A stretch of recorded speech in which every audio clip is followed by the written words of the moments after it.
안녕하세요. 저는 전북에 사는 60대 여성입니다. 요즘 제 낙은 다른 사람들의 사연을 듣는 일입니다. 듣다 보면 나만 이런 일을 겪은 게 아니구나 생각하거든요. 사람 사는 일이 왜 이렇게 힘든지. 지금은 다 떨쳐내고 잘 지내지만 이겨내기까지 꽤 오랜 시간이 걸렸네요. 별별 사연 속에 제가 겪었던 일을 보태려고 글을 남기게 되었어요. 그 일은 안타깝게도 지금 현재까지 자주 일어나는 일입니다. 뉴스를 보면서 왜 이런 끔찍한 일이 사라지지 않고 계속 일어나는 건지 알 수 없어요. 벌써 그 일이 일어난 지 10년이 넘었지만 그 일은 저와 제 딸에게 사라지지 않는 생채기를 내고 말았습니다. 그때의 일을 더듬어가며 생각해보면 처음부터 이상한 것 투성이었습니다. 왜 그때는 빨리 눈치채지 못했는지 아쉬울 따름이죠. 제 딸은 당시에 고등학교를 갓 졸업하고 취업을 한 상태였습니다. 남편은 딸이 어릴 때 교통사고로 떠나고 제게 남은 유일한 자식이니 대학을 보내고 싶었어요. 하지만 딸은 아직 하고 싶은 공부가 없다고 했죠. 대학 가면 등록금만 아깝다고 가지 않겠다고 했어요. 취직해서 돈 벌고 나중에 배우고 싶은 것이 생기면 그때 대학을 가겠다는 말에 말릴 수가 없었어요. 작은 중소기업에 격리로 들어간 딸은 자기 적성에 잘 맞는다며 좋아했거든요. 참 성실하게 회사 생활을 하더라고요. 사무실에서 가장 막내라고 아침 일찍 일어나 출근 준비를 하고 집을 나섰죠.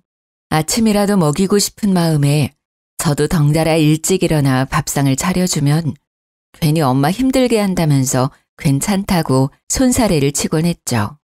회사 가는 길에 커피 한 잔 사 먹으면 졸음도 깨고 배도 부르다고 했어요.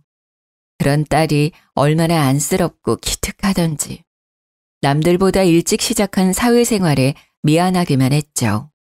풍족하고 넉넉한 부모 밑에서 자랐다면 시간을 두고 공부하면서 하고 싶은 걸 찾았을 텐데 혹시 가정 형편 때문에 등 떠밀려 일하게 된 건 아닌지 미안했죠. 딸이 회사 입사한 지 3년쯤 되었을 때였어요. 딸에게 남자친구가 생겼는지 평소보다 더 열심히 꾸미기 시작했죠. 출근 준비를 하면서 거울 앞에서 보내는 시간이 길어지더라고요. 입는 옷도 달라지고 화장도 더 신경 써서 하기 시작했어요. 제게 말은 안 해도 남자친구가 생겼다는 건 알 수 있었습니다. 아니나 다를까 석 달 정도 지나자 딸이 먼저 넌지시 애인이 생겼다고 말하더라고요. 그 말을 하며 활짝 핀 딸 얼굴을 보니 산뜻한 봄을 맞이한 것 같았어요. 가끔 남자친구 이야기를 꺼낼 때는 뭐가 그렇게도 좋은지 얼굴에 생기가 돌았죠. 그런데 얼마 지나지 않아 딸이 독립하겠다고 하는 겁니다. 이제 겨우 20대 초반이었고 저도 혼자 살고 있었기에 독립을 반대했어요. 하지만 딸은 독립하겠다는 고집을 꺾지 않았죠. 물론 딸이 성인이 되었고 나가서 살 수 있었지만 여자 혼자 밖에 나가 사는 게 걱정되잖아요. 내심 돈을 아껴서 더 모았으면 하는 생각도 있었고요. 제가 계속 독립을 반대하고 나서자 딸은 생전 부리지 않는 고집을 부리면서 언성을 높였죠. 왜 집에서 못 나가게 하는 거예요? 회사도 집이랑 멀기도 하고 돈도 충분히 모았으니까 나가서 살게요. 겨우 그거 모아서 나가서 살겠다고? 미래를 생각해야지. 걱정하지 마세요. 보증금 낼 돈도 모아놨고 월세도 꼬박꼬박 낼 거예요. 철이 없는지 모르는 건지 딸은 보증금과 월세만 있으면 충분하다고 생각하는 것 같았죠. 나가 살려면 얼마나 많은 돈이 필요한데 회사 생활 3년에 모아놓은 돈이 얼마나 되겠어요. 겨우 원룸 전세금 정도 모아놓았겠죠. 나가면 딸만 고생한다는 생각에 한바탕 잔소리를 퍼부었습니다. 월세만 내면 다인 것 같아? 먹고 마시는 건 공짜인 줄 알아? 거기다가 수도세, 전기세까지 생각하면 나가 살면서 돈 못 모아. 그러니까 조금 더 엄마랑 같이 살자. 회사도 그렇게 먼 것도 아니잖아. 버스로 40분 거리면 가까운 거지. 아침에 일찍 일어나는 것도 너무 힘들어요. 그 시간에 잠도 더 자고 싶고. 그리고 이미 집도 계약해 놓았어요. 이미 계약을 끝냈다니 할 말이 없더라고요. 그렇게도 저와 떨어져 살고 싶은 것인지 서운한 마음이 더 앞섰죠. 자식 키워놓아봤자 아무 소용 없구나 싶기도 했고요. 더 말려봤자 결국 딸과 마음만 상하게 될 거란 걸 알기에 독립을 허락하게 되었어요. 직접 나가서 생활해보기 전까지는 엄마 품이 얼마나 따뜻하고 포근한지 모를 것 같더라고요. 기왕 이렇게 된 거 나가서 고생 좀 해보라는 저의 소심한 복수심도 있었습니다. 흔쾌히 독립을 허락했지만 섭섭한 건 어쩔 수가 없었습니다. 심지어 연락까지 뜸해지기 시작했거든요. 잘 먹고 지내는 건지 집에서 지낼 때는 시집 가면 신물나게 하게 될 것을 알기에 설거지조차 시킨 적이 없었죠. 그러니 매 끼니 걱정도 되고 작은 원룸이라도 깨끗이 잘 치우고 사는지 걱정을 안 할 수가 없었습니다. 거기다 혼자 사는 여자를 노리는 범죄가 늘어났다는 뉴스를 보고 나니 더 딸 집에 가보고 싶었죠. 이사 첫날에 둘러보고 한 번도 가지 않았거든요. 기왕 가는 김에 반찬도 가져다 주고 살림살이도 다시 살필 생각이었죠. 딸아이 먹일 반찬을 준비하고 일부러 퇴근 시간에 맞춰 원룸으로 향했어요. 딸, 어디야? 회사 끝났지? 엄마 지금 네 집 앞인데 좋아하는 반찬 만들어 왔어. 우리 집 앞이라고? 아, 정말. 조금만 기다려요. 저 거의 도착했거든요. 딸은 제 전화에 놀랐는지 목소리가 높아져 있었습니다. 5분 정도 기다리자 딸이 헐레벌떡 뛰어오더라고요. 저는 속으로 그래도 내심 엄마가 보고 싶었구나, 오길 잘했다 싶었어요. 그런데 딸이 제 손에 들린 반찬통을 낚아채듯이 빼앗아 들더니 저보고 이만 돌아가라고 하더라고요. 엄마, 잘 먹을게요. 이만 돌아가세요. 너무 당황했죠. 어젯밤부터 딸 얼굴 볼 생각에 들떠 있었는데 바로 돌아가라니. 무슨 말이야. 네 집도 좀 둘러보고 엄마가 밥 해줄게. 같이 먹자. 국 끓일 재료도 다 준비해 왔는데. 저 약속 있어서 나가봐야 해요. 다음에 제가 집으로 갈게요. 딸은 원룸으로 들어가려는 저를 막아서더니 등 떠밀며 내쫓더라고요. 아무리 약속이 있어도 잠깐이라도 집안에 들여보내줄 수 있는 거잖아요. 얼굴 본 지 5분도 안 돼서 돌아가라니 너무 서운하더라고요. 안 본 사이에 마른 것 같은 게 밥도 잘 안 챙겨 먹는 것 같아 속상하기까지 했죠. 밥 한 끼 해먹이는 게 뭐가 이렇게 어려운 것인지 딸을 쳐다보며 살짝 앞머리를 넘기는데 오른쪽 이마 밑으로 시퍼런 멍자국이 보였어요. 너 이마 왜 그래? 어디서 다쳤어? 아무것도 아니에요. 계단 내려오다가 굴러서. 크게 다친 거 아니니까 걱정하지 마세요. 조심해야지. 다른 데는 다치지 않았어? 계단에서 굴렀다니 깜짝 놀라지 않을 엄마가 어디 있을까요? 재빨리 딸 팔을 잡고 옷소매를 걷어올렸죠. 그런데 팔뚝에도 시퍼런 멍자국이 있는 거예요. 아니 어떻게 굴렀길래 온몸에 온통 멍자국이야. 조심 좀 하지. 아유 세상에. 병원은 가봤어? 딸은 옷소매를 내리며 저를 안심시켰죠. 괜찮아요. 뼈 같은 데는 안 다치고 몸에 타박상만 입었어요. 먹령고 잘 바르면 금방 괜찮아진대요. 어두워지기 전에 어서 돌아가세요. 평소에 얌전하고 점잖은 아이였기에 계단에서 굴렀다는 말 자체가 믿기지 않았어요. 하지만 당시에는 딸이 그렇다고 하면 믿을 수밖에 없었죠. 독립 후 제게 사적인 말은 더 이상 하지 않았고 집에 자주 찾아오지도 않으니 알 수가 없었어요. 홀로 서기를 하는 딸을 응원해 주어야 하는지 아니면 다시 제 곁으로 데려와야 하는 것인지 감이 안 서더라고요. 쉽사리 발이 안 떨어졌죠. 돌아가지 않고 멀뚱하게 쳐다보고 있으니 딸이 제 손을 꽉 잡았어요. 엄마, 연락할 테니까 걱정하지 말고 돌아가세요. 저 정말 괜찮아요. 딸 얼굴에 옅은 미소가 피어오르자 그제야 떨어지지 않는 발걸음을 돌렸어요. 돌아가는 버스 안에서 무슨 일 있었으면 내게 말했겠지. 별일 없을 거라고 시끄러운 마음을 다독였죠. 제가 딸 인생을 다 살아줄 수 있는 것도 아니고 딸이 별일 아니라고 말했으니 믿어야죠. 딸이 독립한 지 반년쯤 됐을까요? 해외로 여행을 다녀오겠다고 하더라고요.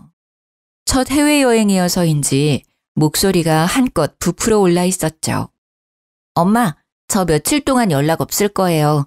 세부로 여행 가기로 했거든요. 세부? 거기 동남아시아 아니니? 혼자 갈 리는 없고 누구랑 가는 거야? 며칠 동안 가는데? 3박 5일로 다녀올 거예요. 남자친구랑 다녀올 거니까 너무 걱정하지 마세요. 남자친구와 해외여행이라니.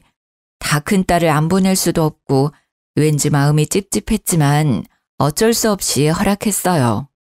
남자친구 얼굴이라도 본 적 있으면 안심할 텐데 딸과 사귄 지 1년이 다 되어 가도록 얼굴도 본 적이 없었어요. 데리고 오라고 하면 남자친구 바쁘다, 오늘은 일이 있다며 피하더라고요. 그때 미리 남자친구를 만나봤다면 저는 절대 딸을 남자친구와 단둘이서 여행을 보내지 않았을 거예요. 그 여행은 저와 딸에게 일어난 끔찍한 사고의 서막이었으니까요. 딸이 여행을 떠나고 돌아올 시간이 일주일이나 지날 때였어요. 딸에게 돌아왔다는 연락이 오지 않았죠. 여행을 다녀와서 정신이 없어서 그런가 생각하고 다시 전화를 걸었지만 역시 전화를 받지 않았죠. 이렇게 길게 연락이 되지 않으니 무슨 일이 생긴 건 아닌가 걱정이 되기 시작했죠. 같이 간 남자친구 전화번호라도 알아놓았다면 걱정이라도 덜 될 텐데. 저는 그때까지 딸 남자친구에 대해 아는 것이 없다는 것을 깨달았죠. 순간 이렇게 딸에게 무심했나 싶더라고요. 며칠을 더 기다려봐도 딸에게 연락이 없자 딸 집으로 찾아갔어요. 딸 집 초인종을 누르면서 문을 두드렸죠. 그런데 문을 열고 나온 사람은 딸이 아닌 남자였어요. 누구세요? 여기 저희 딸 집인데? 남자는 저를 보며 난감한 표정을 지었어요. 안녕하세요, 어머니. 저 지한의 남자친구예요. 처음 뵙죠? 처음 본 남자친구를 보고 당황스러웠어요. 그것도 딸 집에서 자연스럽게 문을 열고 나왔으니까요. 살짝 고개를 돌려 현관을 보자 남자 신발이 여러 켤레가 있더라고요. 이미 이곳에서 지낸 지 꽤 된 것 같았어요. 그래서 반찬 주려고 찾아왔던 그때 급히 저를 돌려보냈나 싶기도 했죠. 그때까지 한 번도 딸이 남자친구와 같이 동거 중일 거라고 생각해보지 않았었어요. 그것도 제게 비밀로 하고 말이죠. 하지만 지금은 딸이 무사하게 돌아왔는지 확인하는 게 먼저였습니다. 아, 네. 지안이 어디 있나요? 하도 연락이 안 돼서 이렇게 연락이 안 된 게 처음이라. 그런데 딸 남자친구 입에서 나오는 말은 제 예상과 전혀 다른 말이었어요. 지안이 본가로 간 거 아닙니까? 저보다 먼저 한국으로 돌아갔는데요. 저는 집에 없어서 본가로 돌아간 줄 알았어요. 그게 무슨 말이에요? 한국으로 먼저 돌아갔다니요. 그게 여행 도중에 싸웠거든요. 그랬더니 지안이가 화가 많이 났는지 집으로 먼저 돌아간다고 호텔로 갔어요. 저도 뒤늦게 호텔로 돌아와 보니 지안이 짐이 이미 사라졌길래 먼저 돌아갔다고 생각했거든요. 그 말은 제 딸이 실종됐다는 말인가요? 그런 것 같네요. 저도 방금 한 사실이라. 저를 당황하게 한 것은 딸이 실종되었다는 말도 있었지만 그런 말을 정말 태연하게 하는 남자친구였어요. 동거 중인 여자친구가 실종되었는데 걱정 없는 마른 장작처럼 툭 하고 내뱉는 그 남자의 모습에 소름이 돋아올랐죠. 차분하게 무표정으로 서 있는 남자를 보고 분노가 치밀어 올랐죠. 50년 이상 살아온 제 촉이 딸이 사라진 것은 이놈과 연관이 있다고 가리켰어요. 당신이 내 딸 어떻게 한 거 아니야? 어떻게 여자친구가 말도 안 통하는 타국에서 사라졌다는데 그렇게 태어날 수가 있어? 내 딸 어디 있어? 빨리 데려와! 저한테 왜 그러세요? 저도 방금 알았다고 했잖아요. 저도 지금 지안이가 어머님 댁에 있는 줄 알았다니까요? 되레 저한테 큰 소리를 치더라고요. 저는 가방에서 핸드폰을 꺼내 경찰에 신고했어요. 아무리 생각해도 제 딸이 사라진 게 이상한 일이었으니까요. 10분 뒤 출동한 경찰에게 저는 딸 남자친구가 의심된다고 말했죠. 아무래도 이 남자가 수상해요. 제 딸과 함께 여행 가서 혼자였단 말이에요. 제 딸이 돌아와야 할 날짜가 벌써 열흘이 넘었는데. 저는 정말 억울하다니까요. 먼저 한국 간다고 짐까지 챙겨 나가버린 걸 저보고 어쩌라는 말입니까? 정말 어머님 댁에 있는 줄 알았다니까요. 아이씨. 두 분 다 진정하세요. 일단 실종 신고부터 하시고 필리핀 현재 경찰에게 수사 요청부터 해보죠. 딸 남자친구는 얼굴이 새빨개지면서 욕까지 내뱉었죠. 이런 폭력적인 남자와 내 딸이 만나고 있었다니 순간 아찔해졌습니다.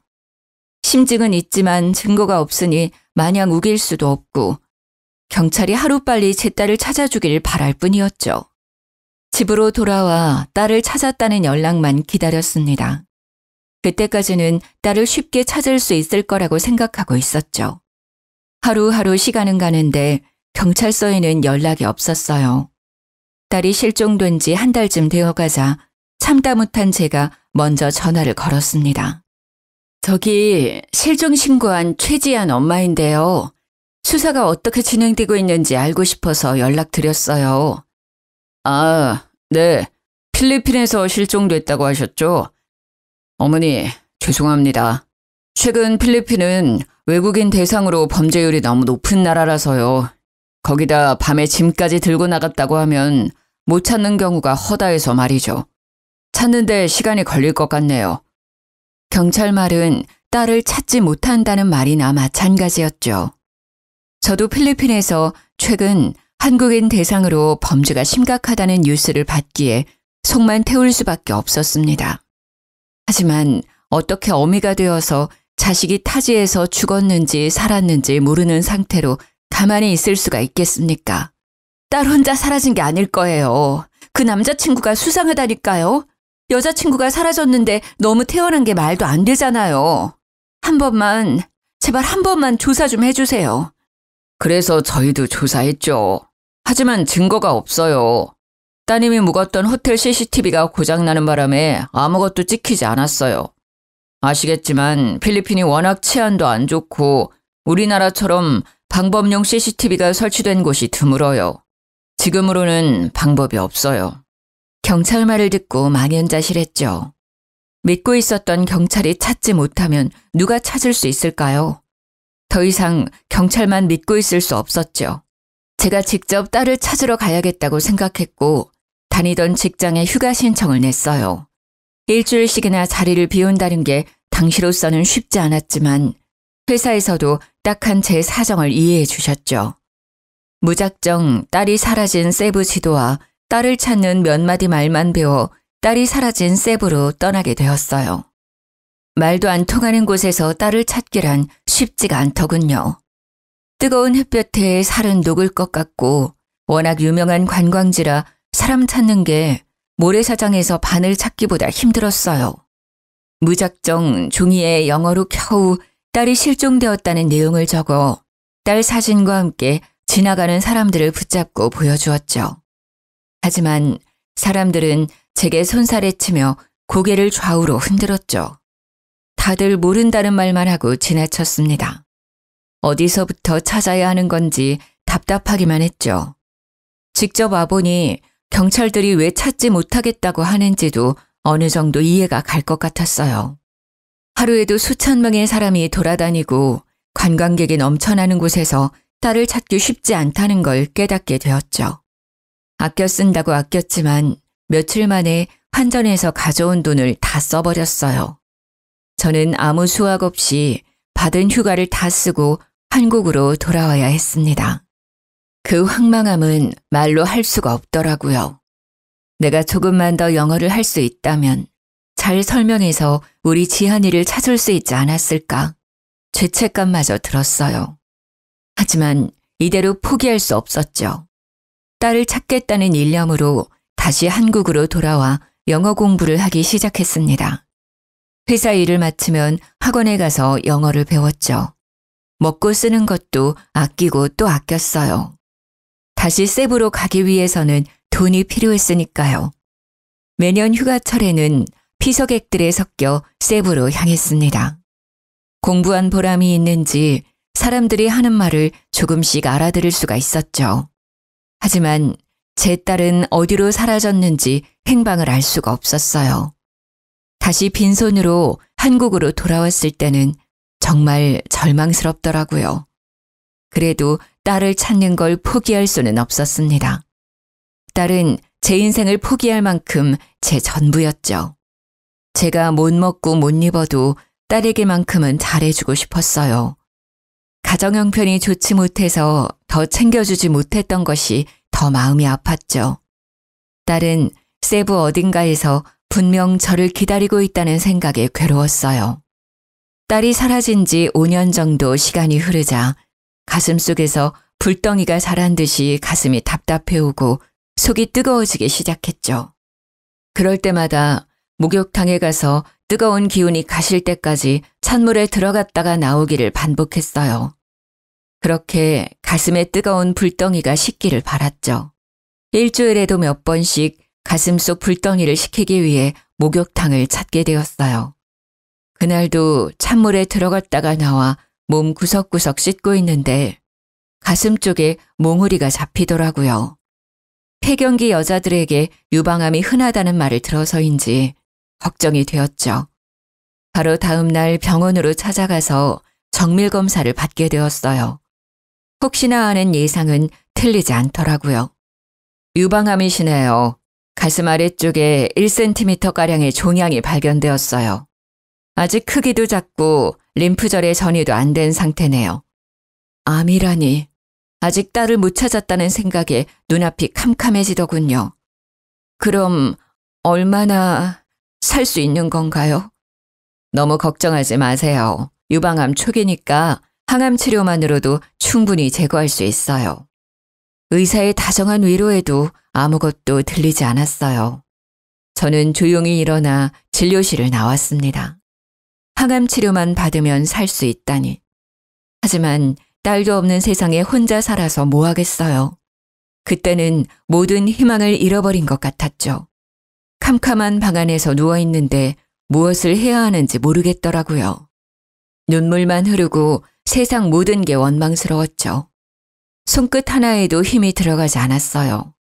이대로 죽으면 딸을 만날 수 있을까 하는 바보 같은 생각까지 들더군요. 그때 벽에 걸린 가족 사진이 눈에 들어왔어요. 남편이 살아생전 찍었던 어린 딸이 보였죠. 뽀얀 얼굴에 붉은 입술. 그 얼굴을 보고 이부자리에서 벌떡 일어섰습니다. 이대로 딸을 두고 죽을 수는 없다는 생각이 들더라고요. 죽더라도 딸 옆에서 죽고 싶었어요. 딸 머리카락 한 올이라도 제 품에 품고 죽어야겠다는 생각이 들었죠. 다음 날부터 저는 주위를 정리하기 시작했어요. 전 재산을 정리해서 필리핀으로 갈 계획을 세웠죠. 집을 부동산에 내놓고 회사에도 퇴직 신청을 했습니다. 들어놓았던 보험도 정리해서 보험금 청구도 받으니 돈이 꽤 모였죠. 이 돈이면 필리핀에서 작은 집 하나 얻어서 남아있는 목숨 동안 딸을 찾을 수 있겠다 싶었죠. 다시 태양빛이 내리쬐는 세부로 돌아와 딸아이 사진과 쪽지를 쥐고 지나가는 사람들을 붙잡아 세우며 보여주었죠. 사람들은 여전히 제게 관심이 없었고 딸 소식은 여전히 깜깜무소식이었죠. 암이 다른 곳에 전이돼서 상태가 악화되기 전에는 찾을 수 있을지 걱정과 조급함이 들었어요.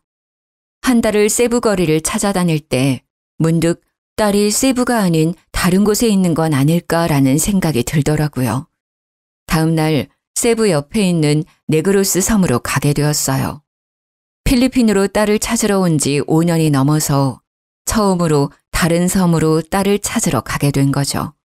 낯선 거리에서 딸아이 사진과 쪽지를 꺼내어 지나다니는 사람들에게 보여주었습니다.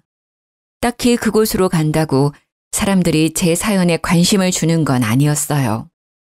관심 없이 지나쳐가는 사람들을 보니 저도 지쳐가더군요.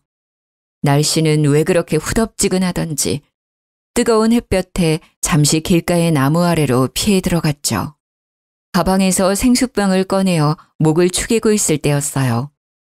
건너편 길가에 한국인 부부처럼 보이는 사람이 지나가더라고요. 아내가 임신을 했는지 배가 불뚝 불러와 있었죠. 제 딸 또래로 보이는 여자를 보니 다시 눈물이 왈칵 차올랐습니다. 내 딸은 어디에 있는지 알기만 하면 이 엄마가 당장 찾으러 갈 텐데. 속상한 마음에 손에 들린 딸아이 사진을 쳐다보았습니다. 그 순간 내 딸이라는 본능적인 느낌이 확 들더라고요. 저는 그 자리에서 벌떡 일어났습니다. 방금 길 건너 지나간 임산부는 분명 제 딸이었어요. 멀리 있고 체형이 달라져서 늦게 알아봤을 뿐이지 분명 제 딸이 확실했죠. 저는 단숨에 차도를 가로질러 부부를 향해 뛰기 시작했어요. 부부에게 가까워질수록 제 딸이라는 생각이 더욱 확실해지더군요. 10달을 품어 20년 이상을 키운 딸을 엄마가 몰라볼 리가 없잖아요. 저기요! 거기서 봐요! 뛰어가며 부부를 향해 한국말로 불러 세웠어요. 그랬더니 부부가 멈춰서 고개를 돌리더군요. 가까이서 본 임산부의 얼굴은 정말 제 딸아이였습니다. 꿈에서도 찾아 헤매던 딸이었죠. 지안아, 엄마야. 엄마가 너를 찾으러 왔어. 엄마랑 같이 돌아가자. 그런데 딸이 뒷걸음치며 물러서더니 옆에 서 있던 남자 뒤에 숨더라고요. 지안아, 엄마라니까? 왜 그래? 엄마 몰라보겠어? 제 아내를 아는 분입니까? 어머니요? 맞아요. 제가 엄마예요. 그런데 왜 저를 못 알아보죠? 지안아, 엄마 봐봐. 일단 진정하세요. 아내가 놀라서 제가 말해드리겠습니다. 그러니 일단 진정하십시오. 딸을 바로 앞에 두고 제대로 얼굴조차 볼 수 없다니 울분이 목 끝까지 차올랐죠. 제 딸한테 무슨 일이 있었던 거죠? 왜 이제까지 돌아오지 않은 거예요? 제 아내 이름이 지안이라는 것도 저는 방금 알았어요. 저와 처음 만났을 때는 이름도 과거도 잊어버린 상태였거든요. 그게 무슨 말이죠? 이름을 기억하지 못한다는 말인가요? 기억상실증이라도 걸렸단 말이에요? 어머니, 차근차근 말해드릴 테니 진정하세요. 그전에는 무슨 일이 있었는지 모르지만 일단 저와 처음 만났을 때는 기억을 잊어버린 상태였습니다. 그때 당시 저는 이곳에 사업차 머무르고 있던 중이었어요. 그때 제 밑에서 일하던 직원이 바닷가 근처에서 쓰러져 있는 이 사람을 발견해서 제게 데리고 왔어요. 그런데 이름도 기억도 모두 잊은 상태였고 온몸에 멍자국만 가득하더라고요. 말도 안 돼요. 그럼 왜 바로 신고하지 않았죠? 할 수 있었잖아요. 했죠. 왜 안 했겠습니까? 대사관으로 같이 찾아갔어요. 그런데 이 사람이 기억이 있어야 말이죠. 신원 보증할 물건도 하나 없고 대사관에서는 탈북민으로 위장해서 한국으로 입국하려는 사람들도 있어서 당장은 도와줄 수 있는 것이 없다고 했죠. 일단 기억이 돌아올 때까지 기다려보자고 하더군요. 정말 기가 막혀 왔습니다. 경찰에 실종 신고를 했는데 대사관에서 모른다니 말이 안 되잖아요. 처음 본 남자와 한참 대화를 하다가 그 이유를 알 수 있었죠. 제가 딸을 실종 신고를 하기 전에 대사관에 다녀갔던 거죠. 빨리 딸을 실종 신고만 했더라도 이렇게 엇갈리지는 않았을 텐데 딸을 기다린 열흘의 시간이 원망스러웠죠. 사위는 5년 동안 딸을 보살폈다고 하더군요. 사업차 필리핀에 왔지만 도저히 딸을 두고 한국으로 갈 수 없었다고 했어요. 어쩔 수 없이 같이 지내다 보니 정도 들고 서로 사랑하게 되면서 같이 살게 되었다고 했습니다. 그동안 딸을 무사히 보살펴 주었다니 너무 감사했어요. 정말 고맙습니다. 제 딸을 살려주셔서 너무 고마워요. 그동안 잘 보살펴줘서 너무 감사합니다. 아닙니다, 어머니. 이제라도 다시 만나서 다행입니다. 지안아, 무슨 일이 있었는지 엄마한테 말해봐. 무슨 일이 있었던 거니?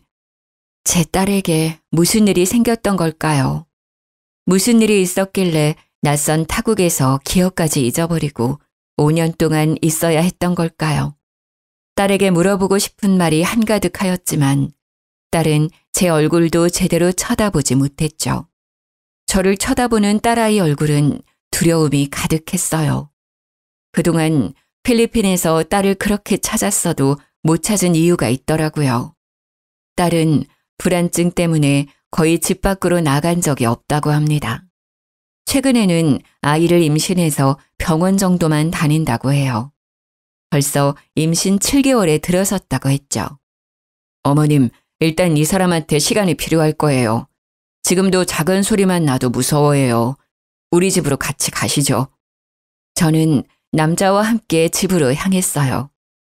제게 사위가 될 이 남자는 필리핀에서 라텍스 제품을 사서 한국에 수출하는 일을 하고 있었죠. 거리가 좋아서 살림살이는 번듯해 보였습니다.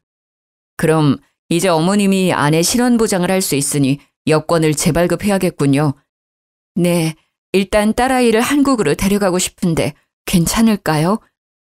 네, 안 그래도 아내 출산이 2달 정도밖에 남지 않아서 걱정이었거든요. 아직 이곳은 의료시설이 낙후되어 있거든요. 저희는 바로 다음 날 대사관에 여권 재발급을 신청하게 되었어요. 그동안 신고 기록과 딸아이의 병원 진료 기록 등을 제출하니 쉽게 여권을 발급해 주더군요. 딸과 다시 한국으로 돌아갈 생각을 하니 마음이 들떴어요. 여권이 나오자 저희는 바로 한국으로 출국하게 되었죠. 한국으로 왔지만 이미 집까지 팔아서 필리핀으로 갔던지라 당장 지낼 곳이 없었어요. 그런 제게 사위가 먼저 같이 지내자고 했죠. 장모님, 괜찮으시면 우리 집에서 같이 지내는 건 어떠세요? 사위는 한국과 필리핀을 오가면서 지내서 이미 한국에 집을 가지고 있었거든요. 저는 사위 말에 너무 고마웠죠. 아무리 장모라고 해도 얼굴 본 지 겨우 1달밖에 되지 않은 사이잖아요. 정말 그래도 되겠어? 자네가 불편하지 않겠어? 당연하죠. 장모님이 곁에 있으면 집사람도 불안증이 안정될 것 같고 좋을 것 같아요. 혼자 지내시기도 적적하시잖아요. 정말 고맙네. 이렇게 나까지 챙겨줘서. 다정한 사위 덕분에 저는 딸과 떨어지지 않고 지내게 되었죠. 사위 말대로 딸과 함께 지내니 처음에는 낯설어하던 딸도 적응해가는 것 같았어요. 며칠 지나니 제게 먼저 다가와 말을 걸더라고요. 식사 하셨어요? 뭐라도 드실래요? 아직 밥 먹을까? 너 계란장조림 좋아하지? 엄마가 해놨어. 그거랑 된장찌개 금방 끓여서 밥 먹자. 딸을 소파에 앉히고 점심을 준비하기 시작했죠. 먼저 다가오는 딸이 얼마나 기특하던지. 된장찌개를 끓이는데 왈칵 눈물이 밀려오더라고요. 이 시간이 정말 소중하게 느껴졌죠. 그리고 앞으로 이런 시간이 계속되길 빌었어요. 딸아이가 안정을 되찾길 바랐죠. 딸아이는 밤에 불을 끄고 잠을 자지 못할 정도로 극도의 불안 증세에 시달리고 있었거든요. 예전에는 작은 불빛만 있어도 잠을 못 자서 콘센트 불빛도 안 보이게 뒤집어두고 자던 딸이었는데 말이죠.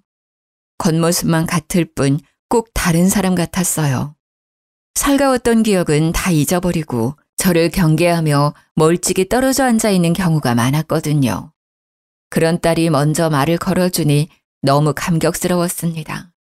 뚝딱 된장찌개를 끓여 식탁 위에 올려놓고 식사를 시작했죠. 조심히 숟가락을 들고 된장찌개를 떠먹는 딸을 물끄러미 지켜보았어요. 몇 숟가락 떠먹던 딸이 저를 쳐다보았죠. 왜 안 드세요? 같이 먹어요. 응, 먹자. 지안아, 많이 먹어? 저기 남편한테 들었는데 아프시다고 들었어요. 치료하면 좋아진다고 하던데요. 항암 치료 받아보시는 건 어떠세요? 순간 울컥했어요.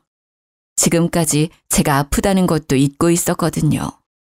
그래, 네가 받으라면 받아야지. 너무 걱정하지 마. 엄마 괜찮을 거야. 빨리 나아야 손주도 봐주지. 딸과 저를 위해 항암 치료를 받기 시작했습니다. 다행히 암은 많이 커지지 않았다고 하더라고요. 항암 치료만 열심히 받으면 완치될 수 있으니 희망을 잃지 말라고 했죠. 항암 치료를 받기 시작한 지 얼마 되지 않아 딸은 건강한 손녀를 출산했어요. 자꾸 꼬물거리는 손녀를 보니 마음이 복받쳐왔죠. 빨리 암을 이겨내고 손녀와 딸에게 돌아가고 싶었어요. 하지만 출산하고 딸의 불안증이 높아져 갔죠. 출산 후 밤뿐만 아니라 햇빛이 덜 드는 골목길이나 깊은 물도 무서워하기 시작한 거예요. 샤워 정도는 괜찮아 했지만 욕조에 물을 받아놓고도 손녀를 씻기지 못할 정도로 불안증이 높아져 갔어요. 꼭 아이가 물에 빠져 죽을 것 같다고 두려워했죠. 괴로워하는 딸을 보며 저와 사위는 딸을 위해 과거 일을 찾길 바랐습니다. 덮어놓고 무서워하기보다는 기억을 되찾고 이겨내는 게 좋다고 판단했죠. 과거에 무슨 일을 겪었길래 이런 고통을 겪는 것인지, 혹시 나쁜 기억을 떠올리고 더 괴로워하면 어쩌나 싶었지만 이대로는 일상생활을 하기 힘들다고 판단했죠. 지안아, 혹시 기억을 되찾는 건 어떠니? 무슨 일이 있었는지 알게 되면 너한테 더 도움이 될 것 같아. 딸은 한동안 말이 없었어요.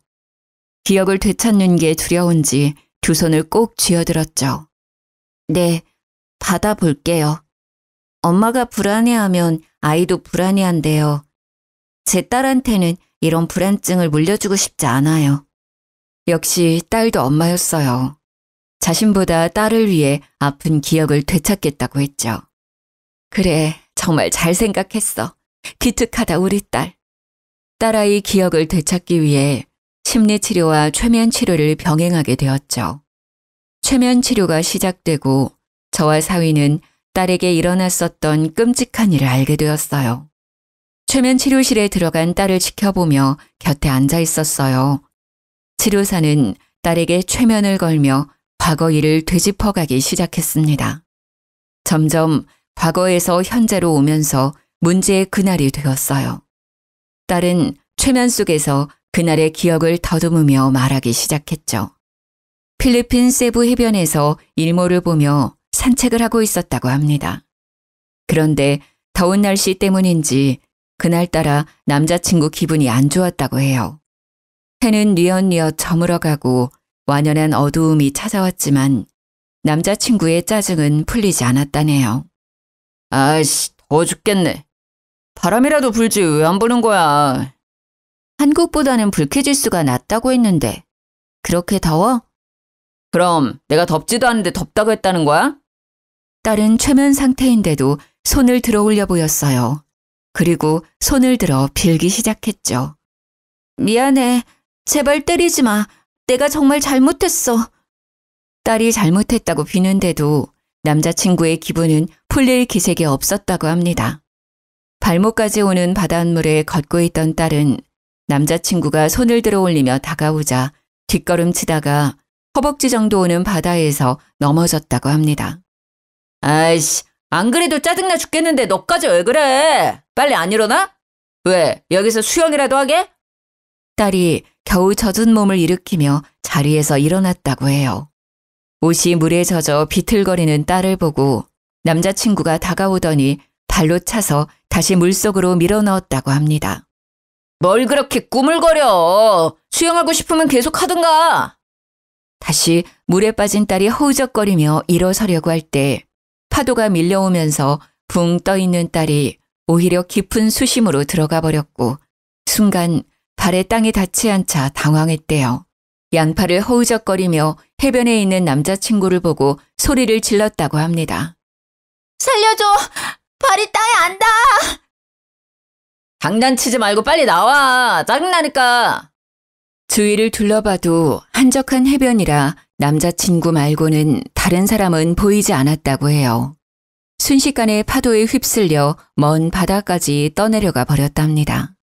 딸은 그 순간에 살기 위해 필사적으로 팔을 휘저었답니다.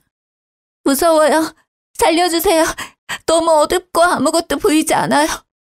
물이 너무 짜요. 자꾸 물이 입속으로 들어와요. 네, 진정하세요. 괜찮아요. 숨을 천천히 들이마셨다가 내쉬세요. 바닷속에서 발버둥 치는데 손에 뭔가 잡혔어요. 어두워서 잘 안 보이는데 나무가 떠내려가는 것 같아요. 그걸 잡고 바다에 안 빠지려고 버텼어요. 최면 치료가 끝나자 저는 터져나오는 울음을 참을 수가 없었어요. 그 어둠 속에서 얼마나 무서웠을까. 통나무를 붙잡고 옆 섬까지 떠내려갔던 겁니다. 너무 기가 막히고 안타까웠죠. 딸아이가 다니는 정신과 의사 말로는 밤새 어두운 바다에 떠 있었던 공포를 극복하기 위해 기억을 지워버린 것 같다고 했죠. 그 기억이 얼마나 고통스러웠기에 기억을 지워버린 걸까요? 그리고 남자친구가 딸을 상습적으로 때려왔다는 것도 알게 되었죠. 5년 전 제가 딸에게 반찬을 가져가 줄 때 보았던 멍자국도 다 남자친구가 때린 자국이었던 거죠. 순간 가슴속에서 분노가 치밀어 올랐어요. 눈에 넣어도 안 아플 내 딸을 상습적으로 협박까지 했죠. 그동안 곁에 있으면서도 딸이 어떻게 지내는지도 모르고 있었던 제가 너무 바보 같았어요. 왜 그때 딸 말을 고지곳대로 믿어버린 것인지. 딸은 최면 치료를 받으며 기억을 점점 찾았지만 되찾은 기억으로 몹시 괴로워했어요. 엄마 죄송해요. 독립한 것도 남자친구가 자기가 지낼 곳이 없다고 저보고 집 구하라고 했어요. 그리고 엄마가 아시면 반대할 테니까 몰래 살게 했는데 같이 살다 보니 몰랐던 폭력성이 보이더라고요. 도망가려고 하니까 자기 말 안 들으면 엄마까지 때린다고 협박해서 도망칠 수가 없었어요. 저는 울먹이는 딸을 꽉 끌어안았습니다. 그동안 얼마나 무서웠을까요? 그런 나쁜 놈 때문에 내 딸이 그런 고생을 겪다니. 피가 거꾸로 흐르는 것 같았죠. 괜찮아. 엄마는 괜찮아. 네가 이렇게 돌아왔잖아. 이제 다 괜찮아질 거야. 저는 정말 참을 수가 없었어요. 오장육부가 뒤틀리고 이가 뿌드득 갈렸죠. 옆에 있던 사위도 분노가 치밀어 오르는지 주먹으로 벽을 내리치더니 방을 뛰쳐나갔죠. 사위가 어디로 뛰쳐나갔는지 알 것 같았어요. 저도 당장이라도 뛰어나가 그놈을 잡아오고 싶었습니다. 하지만 항암 치료의 부작용으로 체력이 많이 떨어져 있는 상태였죠. 머리카락도 듬성듬성 빠지고 구토 때문에 음식을 제대로 먹지 못했어요. 제가 당장 할 수 있는 일은 아직 불안증이 있는 딸을 위해 손주를 같이 돌봐주는 것뿐이었죠. 그래도 답답한 가슴은 어떻게 할 수가 없었어요. 제 딸이 그동안 겪었던 고통을 알고 나니 밤에 잠이 오지 않았어요. 그날 후로 사위는 집을 비우는 시간이 길어졌어요. 사위는 제게 그놈을 찾고 있다고 말하더군요. 아내의 일을 알게 되니 그런 놈을 도저히 그냥 둘 수 없을 것 같아요. 지금 사람들 사서 찾고 있는데 찾는 게 쉽지 않네요. 너무 무리하지 말게. 그놈을 잡는 것보다 자네 건강이 중요해. 네, 걱정하지 마세요. 그래도 그놈은 다른 사람들을 위해서라도 꼭 잡아야 해요. 그 벌은 못 거치고 또 어디서 다른 사람을 괴롭히고 있을 거예요. 사위는 딸뿐만 아니라 다른 사람들을 위해서라도 잡고 싶어 했어요.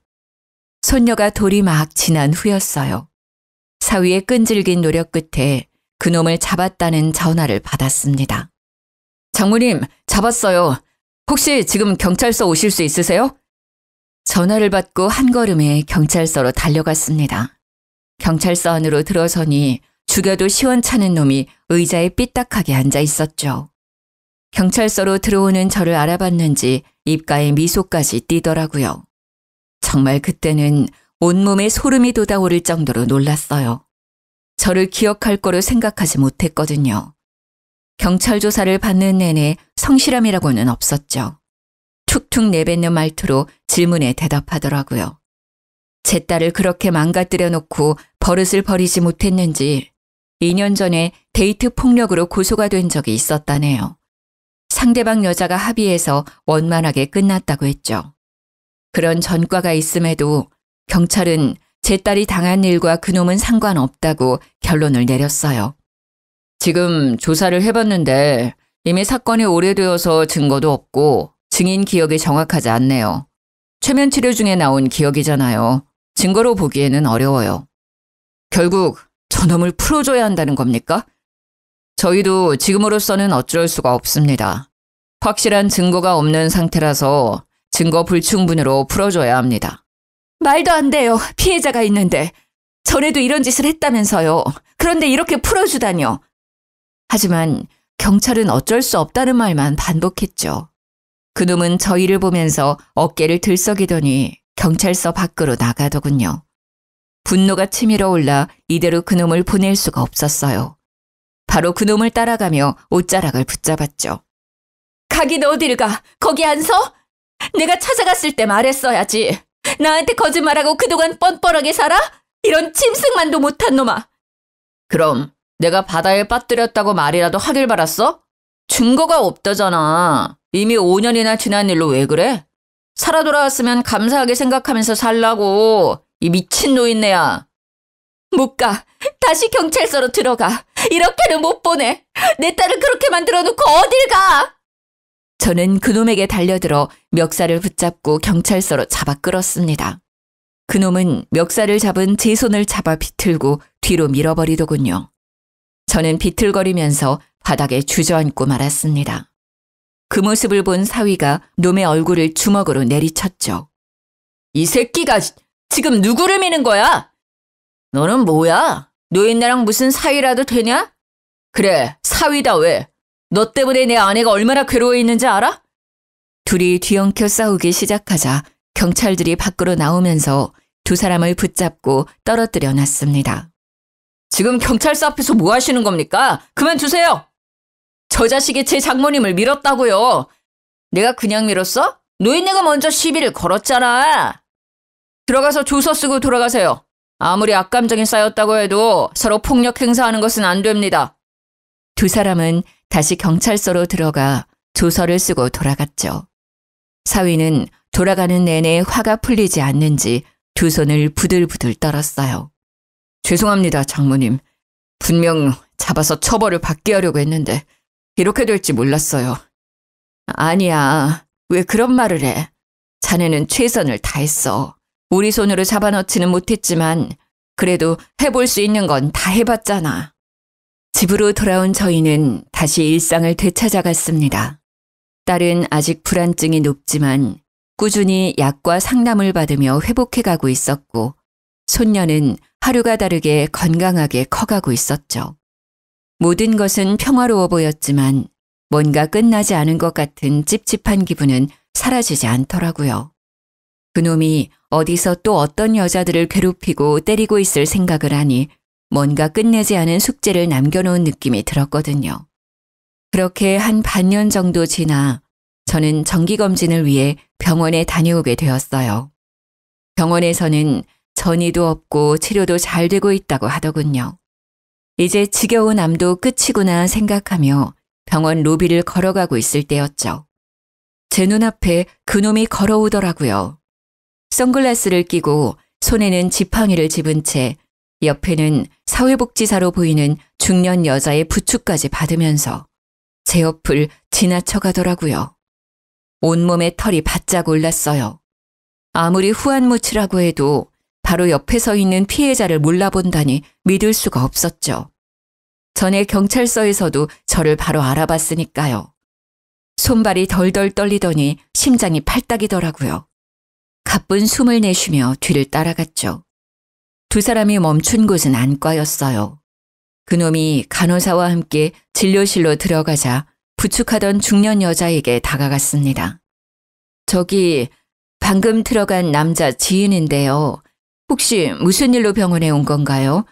저를 못 알아봐서요. 아, 방금 저 사람이요? 반년 전인가 경찰서에서 돌아오면서 교통사고가 났대요. 그때 얼굴을 핸들에 크게 부딪혔나 봐요.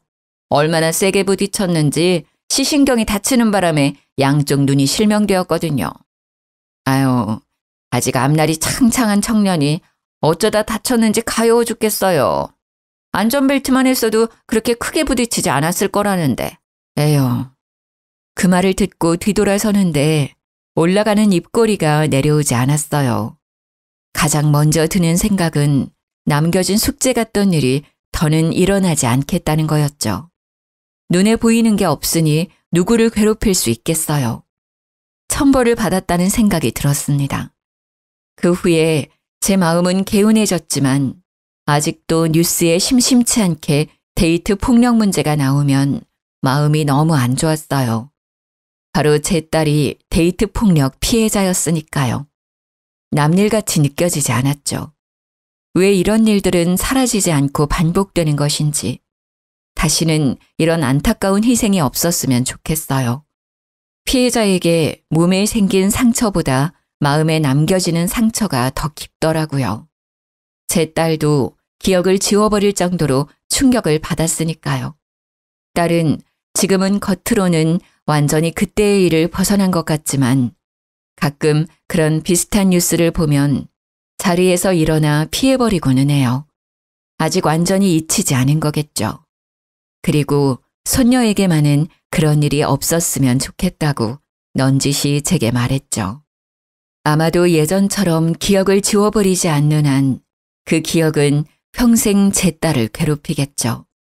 사위는 몇 년 전에 필리핀 사업을 접고 전북으로 내려와 새로운 사업을 시작했어요. 지금은 사업도 안정적으로 이끌어 나가면서 지역 방범대에 가입해서 활동하고 있죠.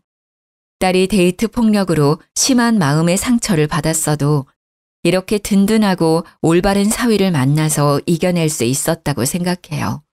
아마도 그때 사위가 딸을 구해주지 않았다면 저는 2번 다시 딸과 만나지 못했겠죠. 항상 감사하게 생각하면서 다시는 이런 일이 없도록 기도를 드리고 있습니다.